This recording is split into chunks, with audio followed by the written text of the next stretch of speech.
नमस्कार दोस्तों, आप सभी का अपना चैनल हिंदी जंक्शन पर स्वागत है। मैं परवेश कुमार सिन्हा आज एक अति महत्वपूर्ण वीडियो लेकर उपस्थित हुआ हूँ। ये वीडियो जो है हिंदी से संबंधित कोई भी कंपटीशन का अगर आप तैयारी कर रहे हैं या फिर जनरल कंपटीशन का कर रहे हैं, सभी के लिए महत्वपूर्ण ये टॉपिक होने वाला है, महत्वपूर्ण वीडियो होने वाला है। अगर आप नए हैं तो चैनल को सब्सक्राइब करके बेल आइकन को दबा दें। दोस्तों, जैसा कि आप सभी को पता है कि हिंदी साहित्य में ज्ञानपीठ पुरस्कार सबसे बड़ी पुरस्कार मानी जाती है, जो हिंदी के साथ साथ संविधान के 22 भाषाओं का जो जिक्र किया हुआ है और एक इंग्लिश भाषा यानी 23 भाषाओं में दिया जाता है, आप सभी को पता है। तो उसी से संबंधित आज ये महत्वपूर्ण वीडियो बनाया गया है, क्योंकि करंट का जो क्वेश्चन है वहाँ से भी एग्ज़ाम में पूछे जाते हैं, तो उसी को ध्यान में रख करके हम ये बनाए हैं। तो आप लोग वीडियो के अंत तक बने रहिएगा, अच्छे से देखिएगा और जो है अपनी तैयारी को गति प्रदान कीजिएगा। तो चलिए देखते हैं आज कौन सा टॉपिक हम लोग देखने वाले हैं, कौन से टॉपिक पे चर्चा करने वाले हैं। तो दोस्तों, हम बात कर रहे हैं विनोद कुमार शुक्ल जी का, जिन्हें 2025 का ज्ञानपीठ पुरस्कार के लिए नॉमिनेट किया गया है। और इसी से संबंधित यानी विनोद कुमार शुक्ल से संबंधित जो संपूर्ण परिचय है, कहाँ जन्म हुआ, कब जन्म हुआ, उनको जो है कौन कौन से पुरस्कार मिल चुके हैं, उनकी कितनी रचनाएं हैं, कौन कौन से कब प्रकाशित हुई और कैसे जो है उस पर क्वेश्चन पूछा जा सकता है, ये सारी चीज़ों को हम लोग इस वीडियो में देखने वाले हैं। तो अगर आप हिंदी से संबंधित कोई भी बीपीएससी हो या फिर कोई भी स्टेट का पीजीटी हो, टीजीटी हो, यूजीसी नेट हो या फिर हिंदी से बाहर कोई भी कंपटीशन का तैयारी हो, सभी के लिए महत्वपूर्ण है। लेकिन हिंदी के ये रचनाकार हैं तो हिंदी के विद्यार्थियों को जानना जरूरी है, क्योंकि यहाँ से कहीं से भी प्रश्न पूछा जा सकता है। तो करंट का ये टॉपिक है, इसको आप लोग ज़्यादा से ज़्यादा देखिए 2-3 बार, और जो है इससे संबंधित कोई भी प्रश्न पूछा जा सकता है, क्योंकि नया टॉपिक है और नया टॉपिक जब मिलता है तो उससे संबंधित प्रश्न बनते हैं। यहाँ आपको खुद देखने में पता चल रहा होगा, विनोद कुमार शुक्ल का नौकर की कमीज है, दीवार में एक खिड़की रहती थी, ये सब जो रचनाएं हैं उन्हीं की रचना है, यानी विनोद कुमार शुक्ल का। अब आपको समझ में आ रहा होगा, ध्यान में आ रहा होगा क्या ज्ञानपीठ पुरस्कार क्या है।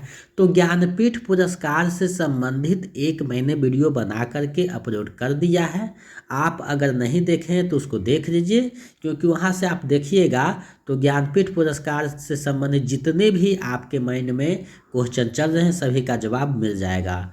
तो वो वीडियो आप देख लीजिएगा ज्ञानपीठ पुरस्कार से संबंधित। बहुत दिन पहले हम डाले थे। अगर वैसा ज़रूरत है तो आगे भी हम वो वीडियो को कंटिन्यू कर देंगे, ज्ञानपीठ पुरस्कार से संबंधित एक अलग से जो है वीडियो बना देंगे। तो आप लोग इस वीडियो को अंत तक देखिएगा, और MCQ 10 इसमें दिए गए हैं विनोद कुमार शुक्ल से संबंधित, उसको भी बनाइएगा। तो चलिए बिना देर करते हुए आज के जो रचनाकार हैं, ज्ञानपीठ पुरस्कार विजेता हैं 2025 के विनोद कुमार शुक्ल जी, उनके जीवन परिचय को, उनके कृतित्व और जो है व्यक्तित्व को जानते हैं। और साथ ही एक बड़ी बात है कि इनकी जो रचना है बिहार बोर्ड के किताब में लगी हुई थी 12th के दिगंत में, तो उस कविता को भी देखेंगे कि कौन सी कविता थी और उस कविता में किसका वर्णन किया गया था। तो चलिए हम लोग देखते हैं। तो दोस्तों, यहाँ पे हम देख पा रहे हैं विनोद कुमार शुक्ल जी हैं। तो विनोद कुमार शुक्ल से संबंधित चीज़ें को हम लोग जानेंगे और जो है अपनी तैयारी को गति प्रदान करेंगे। जैसा कि आप सभी को पता है कि ज्ञानपीठ पुरस्कार हिंदी के जो संविधान में 22 भाषा का उल्लेख किया गया है और एक अंग्रेजी भाषा को जोड़ करके यानी 23 भाषाओं में जो सबसे बेहतरीन रचना होती है उसी को दिया जाता है, और सबसे ज़्यादा हिंदी भाषा में दिया गया है।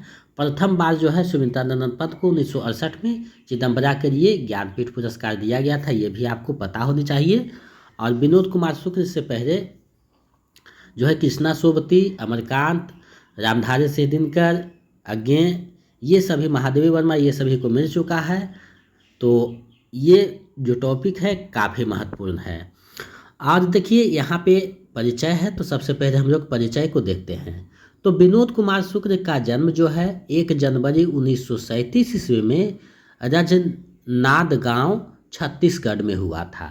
अब देखिए यहाँ से प्रश्न पूछा जा सकता है इनका जन्म कब हुआ था। तो 1937 में कौन सा गांव में, तो राजनांद गांव छत्तीसगढ़ में हुआ था। हिंदी भाषा के एक प्रसिद्ध साहित्यकार हैं। उनका पहला कविता संग्रह 1971 में रगभग जय हिंद नाम से प्रकाशित हुआ था। तो पहला रचना पूछा जा सकता है कविता संग्रह कब प्रकाशित हुआ था, कौन सा था। 1979 में नौकर की कमीज नाम से उनका पहला जो है उपन्यास आया था, जिस पर फिल्म मणिकौर ने इसी नाम से फिल्म भी बनाई थी। तो यानी इनकी जो उपन्यास थी उन पर फिल्म भी बना था, ये आपको पता है। दीवार में एक खिड़की रहती थी के लिए इन्हें 1999 में साहित्य अकादमी पुरस्कार प्राप्त हुआ। अब देखिए साहित्य अकादमी पुरस्कार से भी इन्हें नवाजा जा चुका है 1999 में। दीवार में एक खिड़की रहती थी उपन्यास के लिए। वर्ष 2025 का ज्ञानपीठ पुरस्कार विनोद कुमार शुक्ल को संपूर्ण साहित्य सृजन के लिए दिया गया। देखिए पहले आप देखे होंगे तो चितंबरा के लिए, यामा के लिए, कितने नाव में कितनी बार के लिए, उर्वशी के लिए जो है कवियों को एक पुस्तक के लिए दिया जाता था। लेकिन 1983 से जो है इसको कर दिया गया, यानी इस कवि के जो है संपूर्ण रचना पे दिया जाने लगा, जो कि बहुत अच्छी बात है। क्योंकि संपूर्ण जीवन जब अच्छे साहित्य को जब सृजन करते हैं तो उनके लिए दिया जाता है, तो ये और अच्छी बात हो जाती है। अब जो है इनके कौन कौन से पुरस्कार और सम्मान मिल चुका है उसको हम लोग देखते हैं। यहाँ पे देखिए विनोद कुमार शुक्ल जी का फोटो यहाँ लगा हुआ है। आप फोटो से भी इनको याद रख सकते हैं, पहचान सकते हैं, क्योंकि यहाँ से प्रश्न बहुत सारा बनने की संभावना है। कोई भी आप कंपटीशन का तैयारी कर रहे हैं और हिंदी से संबंधित कोई भी कंपटीशन का तैयारी कर रहे हैं, पीजीटी, टीजीटी, ईएमआरएस के VS, बीपीएससी, स्टेट या फिर यूजीसी नेट का ही क्यों ना कर रहे, या असिस्टेंट प्रोफेसर का ही क्यों ना कर रहे हो, तो कहीं ना कहीं इससे संबंधित प्रश्न पूछा जा सकता है। क्योंकि ज्ञानपीठ पुरस्कार जब दिया गया है तो प्रश्न तो बनेंगे ही, इसलिए इनसे संबंधित जो महत्वपूर्ण बातें थी एग्जाम के दृष्टि से सभी को मैंने एकत्रित करके आपको जो है बताने का प्रयास कर रहा हूँ। और हमें पूरा विश्वास है कि आपके जो है तैयारी में महत्वपूर्ण भूमिका निभाएगा। अब देखिए पुरस्कार व सम्मान है। तो इन्हें गजानन माधव मुक्ति बोध फेलोशिप मध्य प्रदेश शासन सरकार के द्वारा दिया जा चुका है। रजा पुरस्कार मध्य प्रदेश कला परिषद के द्वारा दिया जा चुका है। शिखर सम्मान मध्य प्रदेश शासन के द्वारा दिया जा चुका है। राष्ट्रीय मैथिली शरण गुप्त सम्मान मध्य प्रदेश शासन के द्वारा दिया जा चुका है। आगे है दयावती मोदी कवि शेखर सम्मान मोदी फाउंडेशन के द्वारा दिया जाता है। साहित्य अकादमी पुरस्कार भारत सरकार के द्वारा 1999 में दिया जा चुका है। हिंदी गौरव सम्मान उत्तर प्रदेश हिंदी संस्थान के द्वारा दिया जाता है, उत्तर प्रदेश सरकार के द्वारा, ये भी इन्हें दिया जा चुका है।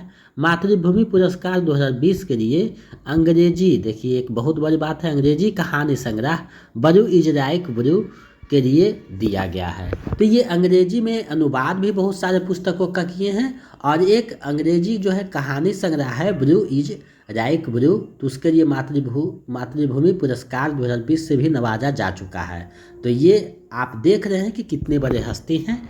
और ज्ञानपीठ पुरस्कार के लिए 2025 के जिनके संपूर्ण साहित्य सृजन के लिए, यानी जीवन भर जो साहित्य का सृजन किए, उसके लिए ज्ञानपीठ पुरस्कार से नवाजे जाने की घोषणा हो चुकी है। अब देखिए ये जो रचनाकार हैं हिंदी में तो रचना किए हैं, लेकिन अंग्रेजी में भी कहानी संग्रह लिखे हैं, जो आप यहाँ पे देख रहे हैं, जिसके लिए पुरस्कार भी दिया जा चुका है। तो कोई भी रचना है अगर उन्हें ज्ञानपीठ पुरस्कार मिल जाता है तो वो श्रेष्ठ कवियों में आ जाते हैं, क्योंकि ज्ञानपीठ पुरस्कार बहुत बड़ी पुरस्कार होता है हिंदी साहित्य में, जो आप यहाँ देख रहे हैं विनोद कुमार शुक्ल को दिया जाने की घोषणा की जा चुकी है। अब देखिए कुछ प्रमुख रचनाएं हैं, उसको हम लोग देख लेते हैं, यहाँ से प्रश्न पूछे जा सकते हैं। तो सबसे पहले उपन्यास को देखते हैं। तो नौकर की कमीज 1979 में प्रकाशित हुआ था। खिलेगा तो देखेंगे 1996 में प्रकाशित हुआ था। दीवार में एक खिड़की रहती थी 1997 में प्रकाशित हुआ था। हरी घास की छप्परवारी, झोपड़ी और बौना पहाड़ 2011 में। यासी रासा त 2017 में। एक चुप्पी जगह 2018 में। अब देखिए ये जो 6 उपन्यास लिखे हैं, जिसमें नौकर की कमीज और दीवार में एक खिड़की रहती थी बहुत ही ज़्यादा प्रचलित हुई है, और उसमें भी दीवार में एक खिड़की रहती थी सबसे ज़्यादा इनकी जो है किताब पाठकों के बीच आया, और आलोचकों ने इस पे जो है आलोचना भी लिखा है। तो ये उपन्यास है जिसको आप ध्यान में रखिएगा, यहाँ से प्रश्न पूछे जा सकते हैं। अब देखिए कहानी संग्रह भी इनका आया था। पेड़ पर कमरा 1988 में, महाविद्यालय 1996 में, एक कहानी 2021 में, घोड़ा और अन्य कहानियाँ 2021 में। तो ये कहानी संग्रह भी है, तो यहाँ आप देख रहे हैं। अब देखिए इनकी जो है कविता संग्रह भी आई है, बहुत सारी कविता संग्रह है जो यहाँ देख रहे हैं आप। तो लगभग जय हिंद 1971 में आया। वह आदमी चला गया नया गरम कोट पहनकर विचार की तरह 1981 में। सब कुछ होना बचा रहेगा 1992 में, अतिरिक्त नहीं 2000। कविता से लंबी कविता 2001 में। आकाश धरती को खटखटाता है 2006 में। 50 कविताएं 2011 में। कभी के बाद अभी 2012 में। कवि ने कहा चुनी हुई कविताएं 2012 में। प्रतिनिधि, थोड़ा सा टाइपिंग में, प्रतिनिधि कविताएं 2013 में। तो ये जो है इनकी कविता संग्रह है। तो आपने देखा इन्होंने उपन्यास भी लिखा है, कहानी भी लिखा है और कविता भी लिखा है। तो देख रहे हैं साहित्य के तीनों विधाओं, जो महत्वपूर्ण विधा है उस पर इन्होंने काम किया है, उस पर सृजन किया है। तो हिंदी साहित्य को इन्होंने अपनी रचना से समृद्ध किया है। इसी को देखते हुए 2025 का ज्ञानपीठ पुरस्कार इन्हें जो है देने का प्रस्ताव पारित हुआ है, नाम का चयन हुआ है, जो कि बहुत बड़ी बात है। तो इतनी चीज़ें इनके बारे में था। अब एक और चीज़ें हैं जो हम देख लेंगे, क्योंकि यहाँ से भी प्रश्न पूछे जा सकते हैं। तो इनकी एक रचना है, कविता है नन्हे बेटे को, जो 12th का बिहार बोर्ड का पुस्तक है दिगंत भाग 2, उसमें जो है कविता का चयन किया गया है। तो उसको भी देख लेते हैं। तो प्रस्तुत कविता जो यहाँ प्यारे नन्हे बेटे को, वह आदमी नया गरम कोट पहनकर चला गया विचार की तरह, काव्य संग्रह से लिया गया है। अब आपको पूछा जा सकता है प्यारे नन्हे बेटे को कविता किस कविता संग्रह में प्रकाशित है, तो वह आदमी नया गरम कोट पहनकर चला गया विचार की तरह कविता संग्रह से लिया गया है। अब देखिए इस कविता के बारे में थोड़ा सा प्रकाश डालते हैं। कविता इस प्रकार शुरुआत होती है, प्यारे नन्हे बेटे को कंधे पर बैठा मैं दादा से बड़ा हो गया सुनना या। यानी कि ये भाव है कि जब कोई भी बुजुर्ग नन्हे पोते को जब कंधे पे बैठाते हैं तो उसके माथे से जब ऊंचा हो जाता है बच्चा, तो बच्चा कहता है कि मैं दादा से बड़ा हो गया। और यह सुनना, अब सोचिए जो कंधे पे बैठाए हैं उन पे क्या गुजरती है, खुशी भी है और इसमें जो है रहस्य भी छुपा हुआ है। अंतिम के पंक्तियों में लिखते हैं कि जल्दी जल्दी मेरे कंधे से ऊंचा हो लड़की का हो दुल्हा प्यारा, उस घटना तक कि हर वो आदमी जो मेहनत कस रोहा है, हर वो औरत दबी सताई बोझ उठाने वाली रोहा। यहाँ देखिए इसके माध्यम से मजदूरों का दर्द भी बयां करते हैं, जो कि आप यहाँ पे देखते हैं कि यह कविता नायक जो भिलाई छत्तीसगढ़ का रहने वाला है, अपने नन्हे बेटी को कंधे पर उठाए अपनी नन्ही बेटिया से घर के भीतर जैसे कौतुकपूर्ण बातचीत करते हुए पूछता है कि बताओ कराओ आसपास कहाँ रोहा है। रोहा कदम कदम पर और एक गृहस्थी में सर्वव्याप्त जो है। कविता के अंत में यह रोहा अनायास जो एक दुर्भेद प्रतीकार्थ ग्रहण कर लेता है, ठोस होकर वह हमारी जिंदगी और संबंधी में घुरा मेरा हुआ है और प्रवाहित है वह हमारा आधार है। अब देखिए कविता के रचनाकार जो है राम विनोद कुमार शुक्ल जी हैं। यहाँ पे थोड़ा सा टाइम विनोद कुमार शुक्ल जी हैं। तो इतनी बातें जो है विनोद कुमार शुक्ल से संबंधित था। तो मैंने सोचा कि नया टॉपिक है, ज्ञानपीठ पुरस्कार इन्हें दिया गया है, तो इनसे भी क्वेश्चन कहीं ना कहीं हो सकता है पूछा जाए। बीपीएससी टी4 पॉइंट जो आने वाले उसमें भी पूछा जाए, या हिंदी से संबंधित कोई भी कंपटीशन उसमें पूछा जाए। तो उसी को देखते हुए ये एक स्पेशल वीडियो हम बनाए हैं, ताकि आप इनसे जो है, इनकी रचनाओं से, इनसे और इनकी जो है रचना शैली से आप जो है वाकिफ हो सकें और इनसे संबंधित जो प्रश्न पूछे उसका आंसर कर सकें। इसका जो पीडीएफ है टेलीग्राम चैनल पे, व्हाट्सएप चैनल पे आपको भेज दिया जाएगा। अगर आप नहीं जुड़े हैं तो वहाँ से जुड़ जाइएगा, क्योंकि वहाँ हम पीडीएफ भेजेंगे। तो टेलीग्राम चैनल पे आप जुड़े रहिएगा तो पीडीएफ प्राप्त हो जाएगा, और व्हाट्सएप चैनल पे भी भेज दिया जाएगा। साथ ही हिंदी जंक्शन चैनल पे 4.0 से संबंधित प्रैक्टिस सेट है, प्रीवियस सेट है, लेक्चर है, व्याकरण भी पढ़ाया जा चुका है। तो इन सारी चीज़ों को देख करके अपनी तैयारी को गति प्रदान कर सकते हैं। अब चलिए इनसे संबंधित जो एमसीक्यू है उसको हम लोग देख लेते हैं, क्योंकि जब तक एमसीक्यू नहीं देखेंगे तब तक जो है तैयारी अधूरा माना जाता है। तो एमसीक्यू को देखते हैं। अब देखिए लिखा जा रहा है विनोद कुमार शुक्ल का जन्म कब हुआ था। तो ऊपर में आप लोगों ने पढ़ा था 1937 में इनका जन्म होता है। तो विकल्प ग सही हो जाएगा। आगे बढ़ते हैं। विनोद कुमार शुक्ल को किस पुस्तक के लिए साहित्य अकादमी पुरस्कार दिया गया। तो ऊपर बताया जा चुका था कि दीवार में एक खिड़की रहती है थी के लिए 1999 में इन्हें जो है साहित्य अकादमी पुरस्कार दिया गया था। विकल्प क जो है सही हो जाएगा। आगे बढ़ते हैं। विनोद कुमार शुक्ल का संबंध किस राज्य से है। तो आपको पता है विनोद कुमार शुक्ल का जो जन्म होता है राजनांद गांव में, यानी छत्तीसगढ़ में होता है। विकल्प ख जो है इसका सही आंसर हो जाएगा। तो इस तरीका से प्रश्न बनेंगे जो आप देख रहे हैं। तो हमने एक कोशिश किया है आपको जो करेंट है उसके चीज़ों से रूबरू करने का। आगे बढ़ते हैं इसी प्रकार। निम्नलिखित में कौन जो है विनोद कुमार शुक्ल का कहानी संग्रह है। तो महाविद्यालय, एक कहानी, पेड़ पर कमरा, तीनों जो है इनका कहानी संग्रह है। तो विकल्प घ जो है सही हो जाएगा, उपयुक्त में से एक से अधिक। आगे बढ़ते हैं। नौकर की कमीज किस विधा की रचना है। तो नौकर की कमीज जो रचना है आपको पढ़ाया जा चुका है ऊपर। तो आप लोग जवाब दे पा रहे होंगे सही। उपयुक्त में से कोई नहीं, क्योंकि नौकर की कमीज जो है उपन्यास है, और उपन्यास जो है विकल्प में नहीं है। तो उपन्यास विकल्प में नहीं है तो विकल्प अंगा हो जाएगा, उपयुक्त में से कोई नहीं। आगे बढ़ते हैं। विनोद कुमार शुक्ल का पहला कविता संग्रह कौन है। तो इनका जो पहला कविता संग्रह है आपको बताना है। तो आपको पता है लगभग जय हिंद जो है 1979 में आता है, यानी विकल्प ग सही हो जाएगा। आगे बढ़ते हैं। दीवार में एक खिड़की रहती थी उपन्यास का प्रकाशन वर्ष है। तो कब प्रकाशन हुआ था ये आपको बताना है। तो इसका जो प्रकाशन है 1997 में हुआ था। विकल्प क सही हो जाएगा। और 99 में जो है इन्हें साहित्य अकादमी पुरस्कार से इस पुस्तक को नवाजा जा चुका है। तो इतनी बातें आपको देखना है।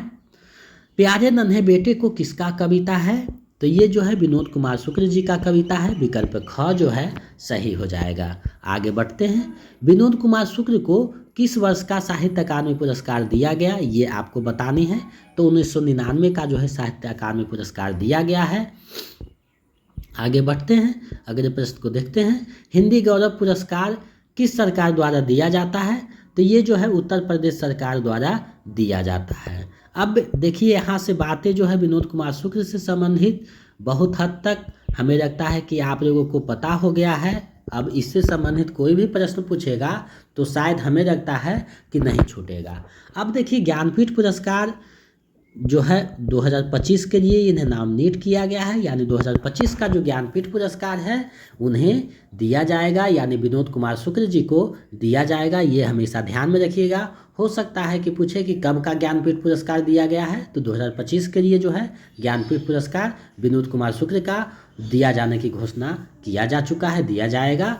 तो ये जो हिंदी से संबंधित महत्वपूर्ण बातें थी, विनोद कुमार शुक्ल से संबंधित जो क्वेश्चन थे, एमसीक्यू थे, उसको मैंने आप लोगों के समक्ष प्रस्तुत किया। हमें पूरा विश्वास है कि अपनी तैयारी को इसके माध्यम से गति आप देंगे और आपकी तैयारी को जो है ये संपूर्णता की ओर ले जाएगी। तो हम एक प्रयास मात्र करते हैं कि आप जो हैं अच्छे से तैयारी करके जाएं, कोई भी कंपटीशन में आपका रिजल्ट हो। तो हिंदी से संबंधित कोई भी कंपटीशन का तैयारी कर रहे हैं तो ये वीडियो खास होने वाला है, खास होगा उनके लिए। और हिंदी के बाहर जो हैं कोई भी बीपीएससी जेपीएससी कोई भी कंपटीशन तैयारी कर रहे हैं उसके लिए भी खास है, क्योंकि पुस्तक भी पूछा जा सकता है और साहित्य अकादमी ज्ञानपीठ पुरस्कार कुछ से संबंधित जो है पुस्तक आपकी जो है पूछा जा सकता है। तो इसी को देखते हुए ये वीडियो बनाया गया है। तो हम आपको एक छोटा प्रयास किए हैं बताने का, बाकी कहाँ तक हम सही किए हैं आप कमेंट करके बताइएगा और 10 में कितना आपका सही हुआ है कमेंट कीजिएगा। अगर आप चाहते हैं कि हिंदी की तैयारी कर रहे हैं और आपको चाहिए बीपीएससी टी 4.0 का नोट्स और प्रैक्टिस सेट ये सब, तो हमारे नंबर 72 61 81 53 07 इस पे 249 रुपया किसी भी माध्यम से गूगल पे फ़ोनपे पेटीएम आप जो है 249 रुपया भेज दीजिएगा और उसका स्क्रीनशॉट लेकर इसी नंबर पे व्हाट्सएप कर दीजिएगा। तो इधर से notes practice set previous set provide करवा देंगे। और अगर आप स्टेट का करना चाहते हैं हिंदी विषय का तो 199 रुपया इसी पे पेमेंट करके आप स्क्रीनशॉट भेज सकते हैं। तो इधर से आपको नोट्स प्रैक्टिस सेट ये सब मिल जाएगा, अलग से कोई भी पुस्तक लेने की आवश्यकता नहीं है।